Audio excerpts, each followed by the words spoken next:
Oh, hey there! Welcome back to Kiki's Closet. I've missed you. Today we're chatting with two of my friends that I made here at Theater Under the Stars in a brand new musical. Let's go. Come on and come and play in Kiki's Closet today. Please help me welcome my friends and current co-workers, Ashley Blanchett and Ben Fankhauser. Hey friends! Hi! Thank you. Kiki. Thank you for being here today. Of course. Thanks for having us. First question, what color is your heart today? My heart is somewhere like purple, blue, kind of like a warm, but like subdued. Not as bright, but warm. Okay. And off that warm, I'm feeling more of like an orange today, like a burnt orange. It's a little burnt because we went salsa dancing last night, and so I'm coming back from that, but I'm feeling warm inside. Very much, yeah. I'm feeling a deep purple. Deep purple. It's a rainy day in Houston, so I feel like it's cozy, it's Yes. restorative. Oh, it's, okay. Yeah, that's You it. knew what that meant right away. You I said feel- deep purple, and you said Well, I relate. it gets me. I relate.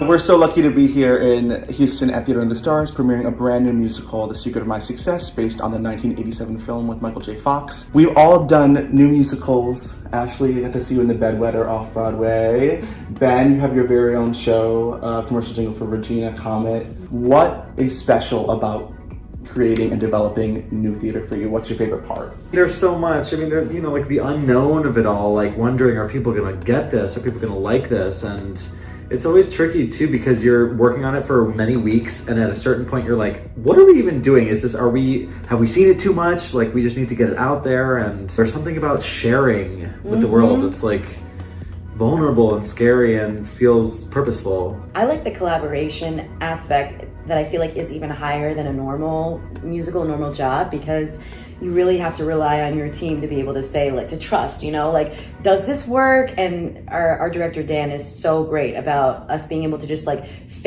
try things. And I trust his eye, and I trust him to be able to tell me, yeah, try that, or yeah, that doesn't work, or whatever. And he's so playful. And so anyway, I love working on a new musical because literally the sky's the limit. You can literally make whatever beat, make whatever choices, and it's not wrong because, this hasn't been created before. Right. You really get to explore in a way that you can't when the musical's already been created.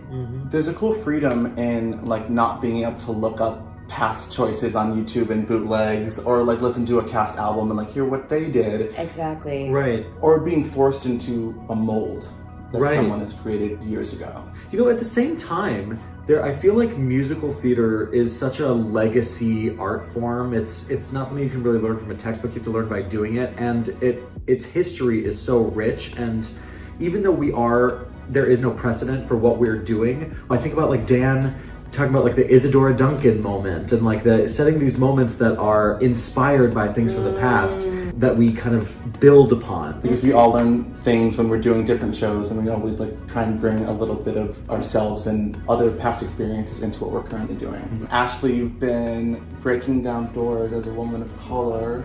First Black Elsa in Frozen on Broadway, Star to Be in Annie, Cinderella, upcoming Maria in Paper Mill's Sound of Music. You're such an inspiration for artists of color, and we saw that firsthand last night at the stage door. I'm wondering if you have any advice for artists of color who are having a hard time navigating space and finding their own space in this business. Oh, that's a really good question. I think it's really important to just stay true to yourself. I think that our business is always looking for that next thing. And I think it could be what you think doesn't fit into the mold today is what they're clamoring for and wanting to hear tomorrow, right? And I think, you could be singing in church, and then down the line they say, this is exactly the style that we're looking for. So I think it's really important to stay true to what it is that inspires you and what you love.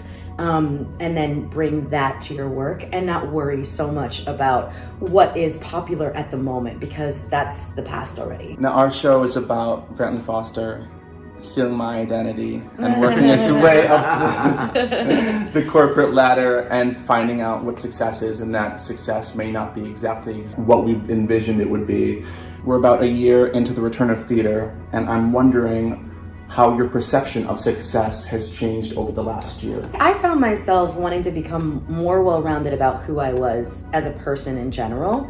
And of course, as people say, that always informs your work in a good way. But it wasn't about the work. It was about just like, okay, what would I do if musical theater hypothetically didn't exist anymore? It's now become a reality. I've never really gotten a chance to seriously take that into consideration. What else do I like? What else do I want to do? Who am I as a fully fledged individual? And I think that has created a whole bunch of freedom now that the pandemic is winding its way down, is that, you know, I don't feel quite as needing musical theater to define me, and I think that is very empowering in terms of walking in the room, in terms of what I bring to the table. It's about finding out who you are so that you can bring all of that to the table and say, oh, here are my other interests, here's who I fully am, and you can take some of that and mine some of that and put it in your show. Musical theater is such a, I don't know, those of us who have like trained in it our whole lives have like a one-track mind about it, at least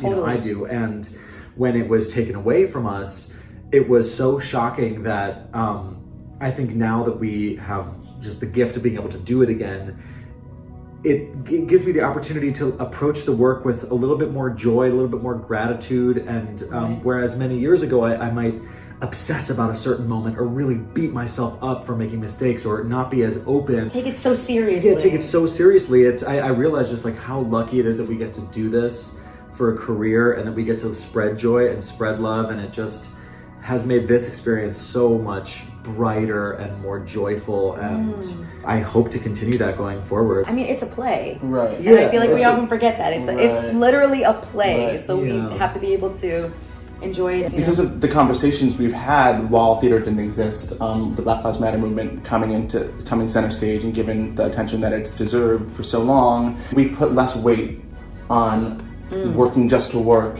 That's a really good point. I feel that with the Black Lives Matter movement and everything, and just the movement in general during the pandemic, for people to just take a step back and be like, what's really important here? What do we want to put on stage? There's more important things in life. Final question of the day. What's your favorite part of working with each other? Oh, well, one thing that's really fun is that Ben and I actually go way back.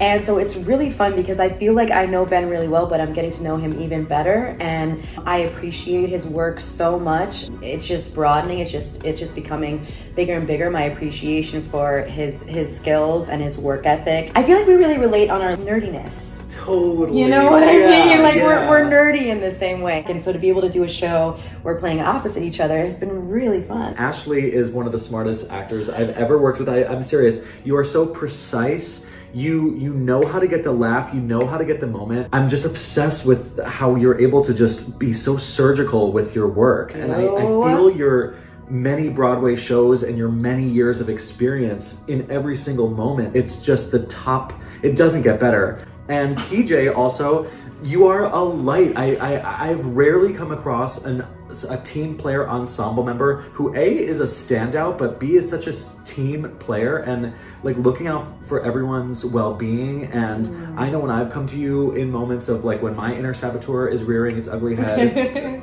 you've been a really calming presence for me and just reminding me that we're here to have fun and we're here to spread joy and love. I wasn't sure about how this experience was going to go. You know, I didn't know the show very well. I've never worked at Tuts, and it's been such a surprising joy, and everyone is like so great. But all that wonderful leadership starts from the top, so I've got to thank the two of you. The Secret of My Success runs at Theater Under the Stars at the Hobby Center in Houston, Texas until November 6th. If you're in the area, come check us out.